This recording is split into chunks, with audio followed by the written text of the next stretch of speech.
O'sha gap, yoqsa podpiska, yoqmasa отписка. Kanalimizga avtomat korobka 1.8 legenda bo'lgan Lacetti'miz kelib qoldi. Faqat bu halol nasiyaga keldi. Mashinaning narxiga kelsak, tani $6000, boshlang'ich $1000 bilan halol nasiyaga beramiz. Faqat yaxshi insonlar bo'lsa, bonusi ham bor.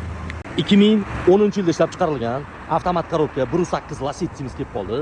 Xo'p, kraskalari o't-bo'tida bor ekan, lekin oldi, orqa stoykalari hamma yog'i but-butun deyaptilar. Salonlarga kelsak, salonlarni ham ko'rsatamiz. Xo'p, chexollari bor, rullarga ham tikilgan. Xo'p, holati yomon emas.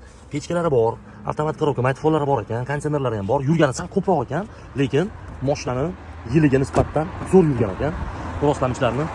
Balonlari ham o'rta holatda. Xo'p, orqalariga mana bunaqa Mercedes stoplar qo'yib qo'ygan ekan. Holati yomon emas. Bunda gazi ham bor ekan, propani bor ekan gaz.